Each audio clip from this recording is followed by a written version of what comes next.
Question है, एक रसोइया प्रति माह 8400 रुपये अर्जित करता है।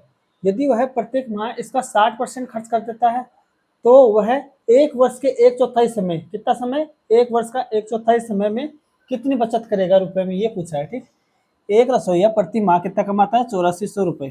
ठीक है, तो यानी कि उसकी पर मंथ की इनकम क्या होगी, 8400 रुपये, ये पर मंथ की है।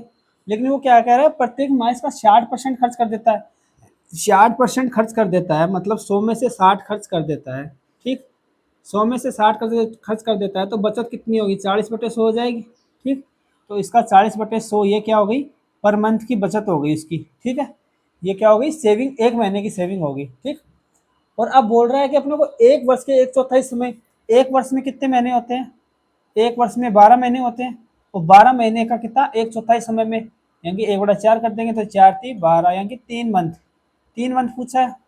एक वर्ष का एक चौथाई समय करने का बोला था, तो एक वर्ष में 12 महीने होते हैं तो कितना हो जाएगा मंथ, 4×3 = 12, 3 महीने हो गए। 3 महीने की बचत पूछा है उसने, 3 महीने की बचत ज्ञात करनी है अपने को। ठीक, उसकी एक महीने की बचत ये है। ठीक, इनकम ये थी, उसमें 60% खर्च कर रहा है एक महीने की इनकम में से, तो 40% क्या हो गई इसकी, सेविंग होगी। 40/100 क्या होगी, सेविंग हो गई। ये सेविंग थी और ये उसकी खर्च था।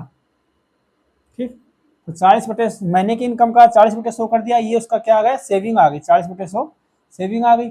ये पर मंथ की सेविंग है, अपने को 3 महीने की सेविंग पूछी है तो इसको 3 से गुणा कर देंगे, कैंसिल आउट कर लेते हैं, ये दो बिंदु से ये दो बिंदु कैंसिल हो जाएगी, और इसको 4×3 = 12, यानी कि 84 इंटू 4×3 = 120। अब इसको पूरे गुणा कर लेते हैं, ये इसको लिख सकते हैं 120 × 10 लिख सकते हैं। ठीक है, 12 गुणा कर लेते हैं, 12 24 बातें 1248 को 8 80 लगी 4, 1248 60 96 96 400, और ये 10 की ये बिंदु लग जाएगी। ठीक, यानी कितनी आ गई सेविंग टोटल, 180, ये अपना आंसर है, 180 आंसर, यानी कि ऑप्शन नंबर 20 का आंसर आ जाएगा। ठीक है।